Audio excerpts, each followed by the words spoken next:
Magandang umaga po sa inyo lahat, maging sa mga nanonood po sa akin sa live stream. Tayo po ay saglit na yumuko at manalangin. Amang banal na makapangyarihan sa lahat, salamat po minsan pa sa umagang ito. Patuloy po kami na sumasamba sa inyo, Panginoon, at ating po namin ang kahalagahan ng pagsamba po sa iyo, Panginoon. Lahat po namin na sa umagang ito, samahan po ang iyong Santong Espiritu, maging sa lahat ng makikinig at makakapanood po ng araling ito ay mapagpala mula sa ito po ang ating dalangin sa Panginoon na Jesus. Amen at amen. Sa aklat po ng Roma chapter 12 verse 1 to 2, yan po yung ating teksto. Verse 1, kaya nga mga kapatid, alang-alang sa maganda o masaganang habag ng Diyos sa atin, ako'y namamanig sa inyo, ialay ninyo ang inyong sarili bilang handog na buhay, banal at kalugod-lugod sa Kanya. Ito ang karapat-dapat na pagsamba ninyo sa Diyos. Huwag kayong umayon sa takbo ng mundong ito, mag-iba na kayo at magbago ng isip upang mabatid ninyo ang kalooban ng Diyos kung anong mabuti na kalulugod sa Kanya at talagang ganap. Ang pamagat po ng ating mensahe ngayon ay tunay na pagsamba. At dito, kayong umayo sa takbo ng mundong ito, mag-iba na kayo at magbago ng isip upang mabatid ninyo ang kalooban ng Diyos kung anong mabuti na kalulugod sa Kanya at talagang ganap. Ang mga talata po ito ay naglalaman ng lahat ng elemento ng tunay.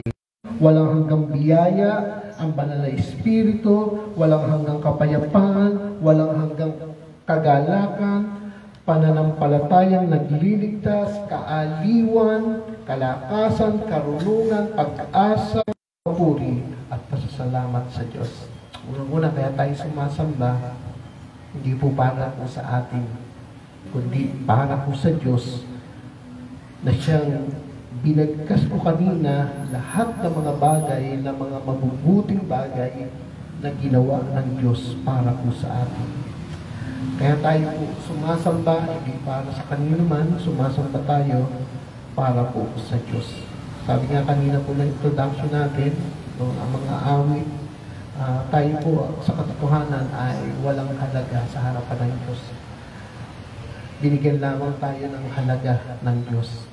Sabi nga ng Bible, tayo po ay tila maruming basahan sa harapan ng Diyos. Pero dahil sa ginawa po ng Diyos para sa atin, sa pamamagitan ng ating Panginoong Jesucristo, nagkaroon po tayo ng halaga.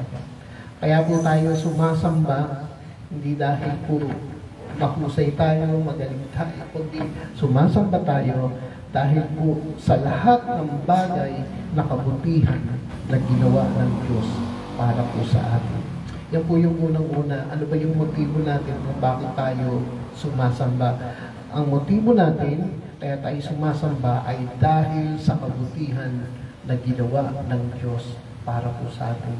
Hindi ka naman makakasamba kung hindi mo kilala yung tunay na Diyos na nagligtas sa iyo. Hindi ka makasasamba kung wala kang totoong relasyon para po sa Panginoon. Magandang lamang sumamba ng isang tao sa totoong Diyos, dahilan po, siya po ay may tunay na relasyon sa ating Panginoon. Katulad nga po ng babae sa Samaritana, yung kanila pong pagsamba, ang paniniwala nila, ang pagsamba ay ginaganap doon sa bundok na kinakailangan pumunta ka sa isang lugar at doon masasamba ang Diyos. Ang paniniwala naman ng mga Hudyo, ang pagsamba ay dapat sa Jerusalem.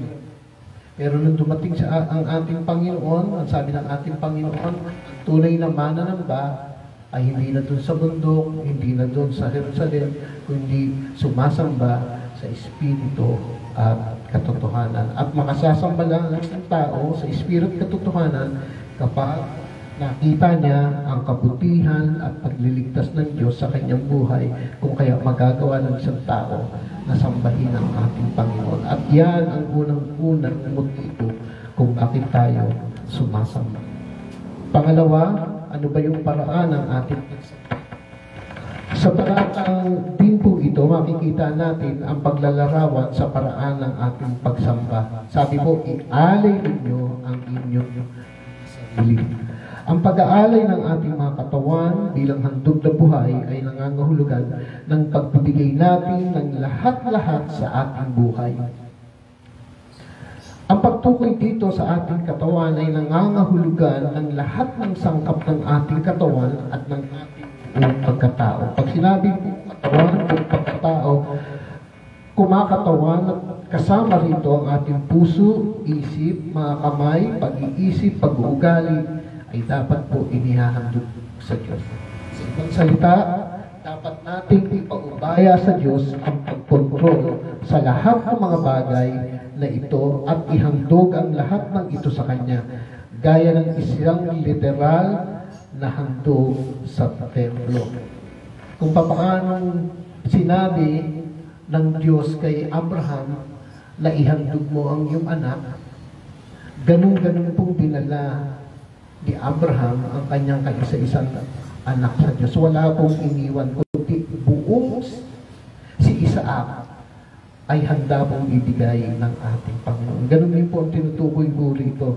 Pagbibigay ng ating puso, isip, mga kamay, buong pagkatao ay ating pong inihahandog sa ating Panginoon.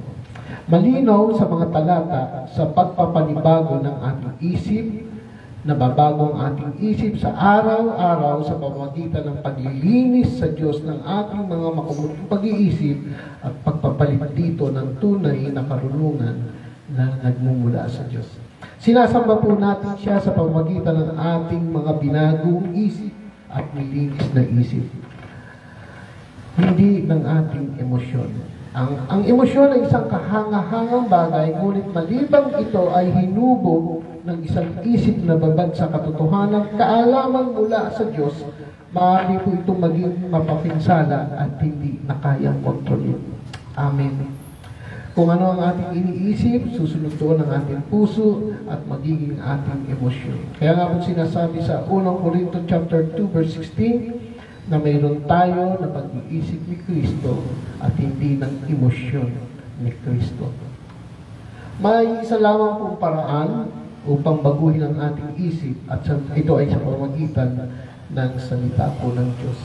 Ito ang katotohanan, ang karunungan ng salita po ng Diyos na ang ibig sabihin ay ang karunungan at kahabagan ng Diyos at babalik tayo kung saan tayo nagsimula.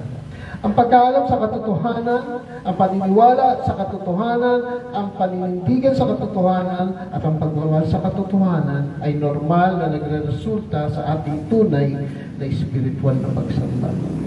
Amen. Kaya nga po mga minamahal ng kapatid, sa ating pong tinatalakay nito, makita po natin na sa ating pong pagsamba kasama ang ating isip, ating sa pagbabago ng isip, sa tuwing tayo po ay sasamba, pinunod po natin ang ating isipan, ginagamit natin ang ating mga kamay, ang ating mga bibig, at tayo ay nakapokus sa pagsamba sa ating Panginoon. Mga minamahal ng kapatid, huwag tayong aasa sa musika upang magganyak sa atin sa pagsamba. Ituring natin ang musika bilang isang simpleng ekspresyon na itinutulak ng isang pusong nilunod ng mga kahabagan ng Diyos na masunurin sa kanyang mga utos. Marami po kasi nagsasabi na hindi makakasamba kapag walang mga instrument. Pero mga minamahal ng kapatid, ilan lamang mga sangkap na ginagamit, pero hindi po yan ang pagsamba. Ang pagsamba mismo ay nagmumula sa isang puso po ng isang tao na naghahanap na ang kanyang puso ay nagnanais na sambahin ng ating Panginoon. Tulad po ng isang pusa na nauuhaw, ganun po ang pagsamba. Kung paano ang isang pusa ay nauuhaw, ganun din po ang isang tao na nananabig sa pagsamba sa ating Panginoon. Makasasamba po tayo kahit saan po tayong lugar habang ang puso natin ay umaawit at naghahanap sa ating Panginoon. Pangatlo, ano po ba ang tamang pagsamba? Ang tunay po na pagsamba ay nakasentro po sa Diyos. Hindi po sa simbahan, hindi sa lugar, hindi sa ganda ng lugar, hindi po sa dami. Ang sentro po ng tunay na pagsamba ay dapat nakasentro po sa Diyos. Masyado pinahalagan ngayon ng mga tao ang lugar kung saan sila ay sasamba. Totoo naman po, mahalaga. Pakihin, pagandahin ang mga sinasambahan, pero dapat alang-alang na ang tunay na pagsamba dahil dapat ay nakasentro po sa Diyos. Ang iba ay kung ano ang kanilang kakantahin sa pagsamba, mabuti rin po yan. Nagbibigay tayo ng oras sa pagsamba, pero